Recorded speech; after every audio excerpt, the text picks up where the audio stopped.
Allez, bonsoir les permaculteurs, permacultrices, les jardiniers, jardinières. Enfin, je vais vous faire une petite vidéo parce que vraiment l'été a été très mouvementé et je pense pour tout le monde aussi.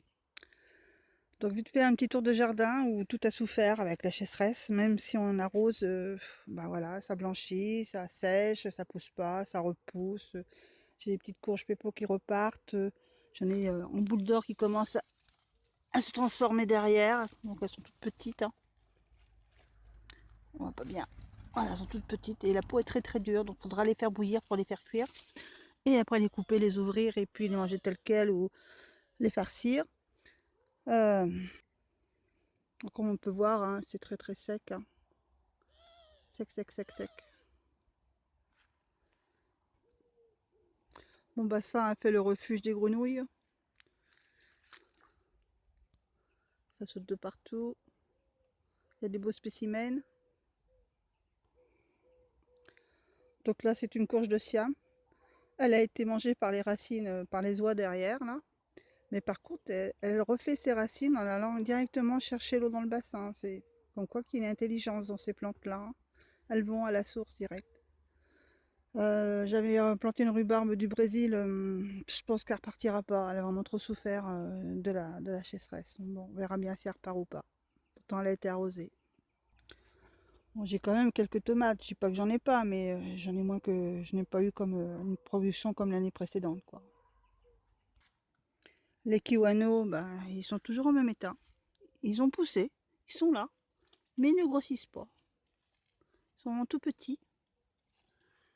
Vraiment, on les voit là, mais bon, peut-être que ça va venir, hein, mais je suis pas sûre, hein, parce qu'on va arriver septembre quand même. Bon, j'ai encore des courges, des courgettes de Virginie. Là, si on peut voir, il y en a une grosse, la courgette, non, courge musquée de Nice. Elle est vraiment très grosse. Des cerises bigarrées de Madagascar. Mes tomatos banana, ah, bah, c'est des fêtes. Voilà, oh, avec une jolie habitante. Une courge de Siam en train de se faire ici. Le petit parterre à David et Linda et Nathan. Bon, c'est la friche. Il y a quelques tomates, mais elles ne rougissent pas. Il y en a quand même des belles, mais c'est pas rapide, hein. La Christophine Chayotte Bret Chouchou, elle a bien poussé. Elle est arrivée à peu près à aller pas loin de 2 mètres. J'ai pas de fleurs. Bon, c'était un essai, hein. Peut-être que ça viendra plus tard, mais les gelées vont pas tarder à arriver d'ici un mois. Je suis pas sûre qu'elle me fasse quoi que ce soit, mais bon, peut-être en s'y prenant plus tôt, ça pourrait peut-être fonctionner. Quand je le siam, sa barquette parce que c'est lourd. La buteuse aromatique avec encore des tomatos banana. Tomates encore. Bon, c'est de la petite romare. Rien de spécial. C'est un plan qu'un collègue m'a donné. Il y a beaucoup de feuilles. Je les ai laissées pousser telles que. Là-bas, le pâtisson que j'avais sauvé en jardinerie m'a fait qu'un pâtisson. Peut-être qu'il y en aura d'autres. J'avais réussi à faire des melons. Mais là, regardez donc. Regardez les melons. Bon, elle était pas grosse, hein. Mais la limace, elle est plutôt jolie, hein. Et elle aime ça. Sale bête. Petite aubergine. Des poivrons, David, regarde. Eh ben, ils ont pas voulu. Ils se dessèchent. Ça pousse pas. Les poires melons sont beaux. Sont belles, pardon. Mais bon, je sais pas quand on les mange. C'est tout dur.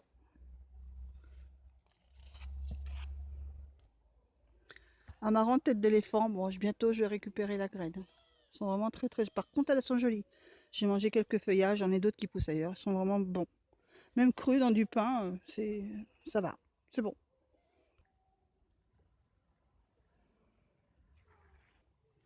Voilà, j'ai refait un carré à hauteur. Moi, j'ai mis des betteraves jaunes, un peu de salade. J'ai remis des radis, des choux et puis des scaroles. Le pommier,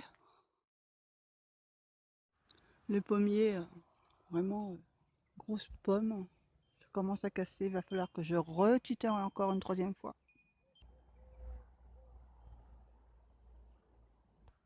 Bon là c'est le deuxième groupe de tomates où j'avais mis sous la tonnelle. Il n'y a rien, ça n'a rien donné. Que des tiges avec 100 feuilles. Ça a vraiment souffert de la chaleur.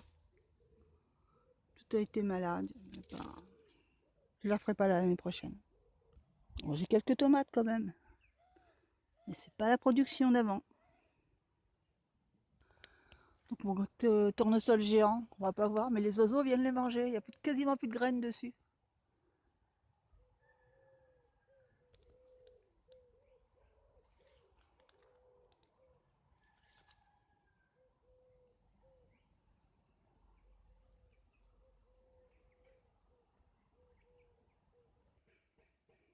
Il y a des choux, tomates qui poussent comme ça, à l'arrache. Encore des choux. Courgettes jaunes. La basse-cour.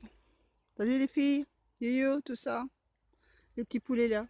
Enfin, c'est pas des petits poulets, c'est des petites poules. J'ai repris des poules. Avant qu'elles me fassent des œufs, on attendra le mois de janvier.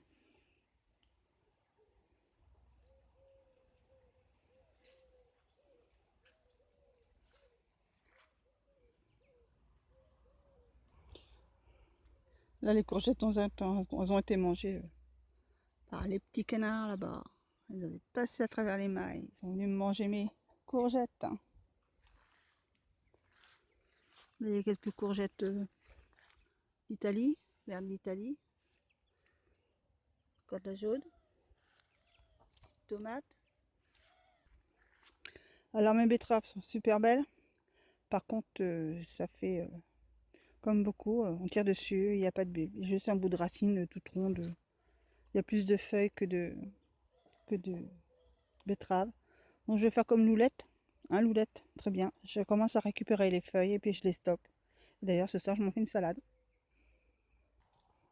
Ça va, Sauvé? Tu vas, mon mignon? Bon, bah oui. Poireaux. Et là, j'ai mis des graines d'épinards.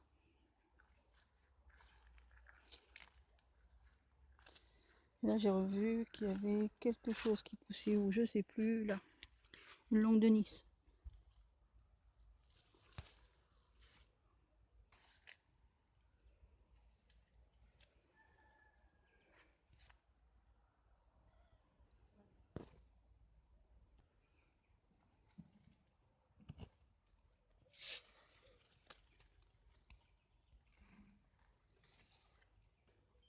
Ça va, cacahuète? Un lapin? Il y en a même un là. T'es heureux, toi?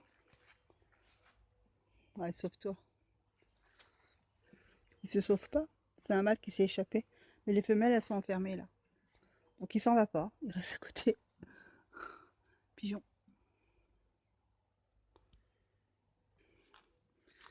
Et les pigeons, ils sortent dans la journée. Hein. Je leur ouvre. Là, on ferme.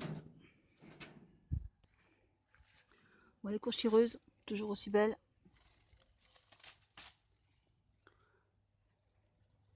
Elle n'a pas très grossi celle-ci, mais bon, elle est très très lourde par contre. Il y en a d'autres sur le bord là. Elles ont des petits poils. Ils sont velus. Des cyclanthères dans la ruine. Immense. Les choupis! Les choupis! Hein? Tu dors? Arrivé dans la petite cour. Donc là j'ai encore une musquée, mais elle grimpe au mur. Donc je l'ai attachée dans un filet. Pas qu'elle tombe. Là j'ai encore une courchireuse.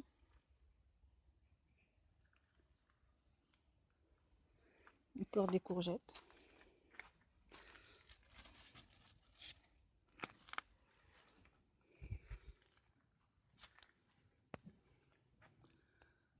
Avec des avantis sur fin de journée. Encore une mimine.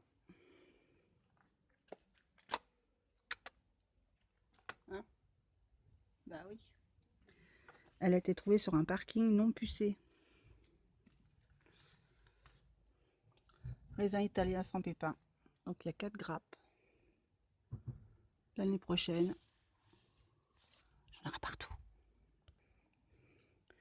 Ici, c'est un pied de tomate cerise poire jaune. Regardez l'envergure, il n'y a qu'un pied. Ça fait bien 3 mètres carrés, peut-être même plus. Gigantesque.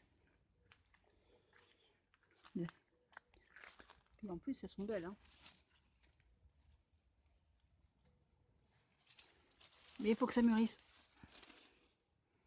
Il y en a des jaunes au milieu, on les voit. Donc là, on est dans la remise. On a du stock. La courge longue de Nice, il y en a une, deux. La courgette normale ronde, mais bon, pour la graine. Celle-ci, elle va être mangée bientôt. Une blanche de Sicile. Courgette de Sicile. Ça, c'est une hybride qui s'est faite toute seule avec celle-là. Courge de Siam de l'année dernière. Bon, je pense pas que je la mangerai, mais bon, je vais regarder combien de temps elle se garde. Donc celle-ci, c'est de la récolte 2017. Ben voilà. Vue d'ensemble. Bon, il n'y en a pas beaucoup, mais bon, c'est toujours ça. Dommage que la passiflore ne se mange pas parce que il y a du fruit. Hein. Il y en a partout, c'est joli. Un pied pareil que j'avais planté l'année dernière. Bourré de petits fruits, à moins peut-être que quelqu'un connaît si on peut faire quelque chose avec.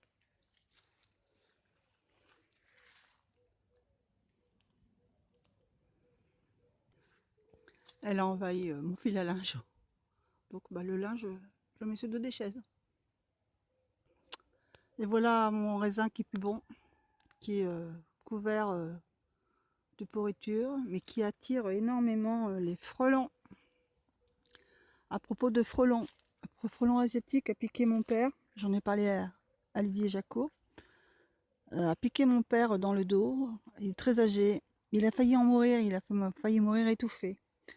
Donc il est préconisé qu'il faut qu'on se munisse d'une seringue en pharmacie, qu'on doit s'injecter directement dans la cuisse dès qu'on se piqué par un frelon asiatique ou autre. Hein. Et ben, je vais aller, moi je vais aller m'en fournir une parce que j'en suis envahie. Et là mon père s'est fait piquer dans le dos en conduisant. Donc il a eu le réflexe d'aller tout de suite à la clinique et il s'est écroulé à l'entrée. Ça va, ils ont pu le sauver, heureusement. Mais voilà, donc bah, plus de pitié pour ces bêtes-là, parce que je suis d'accord pour les laisser vivre, mais pas qu'ils abîment ma famille. Il y en a partout là-bas, on les voit pas, mais je m'approche pas, il y en a 3-4. Donc voilà, sur ce les amis, je vous laisse. Je vous souhaite une bonne fin de week-end, une bonne reprise pour ceux qui retournent au boulot lundi, moi d'ailleurs. Je vous embrasse bien tous et puis je vous dis à bientôt. Au revoir.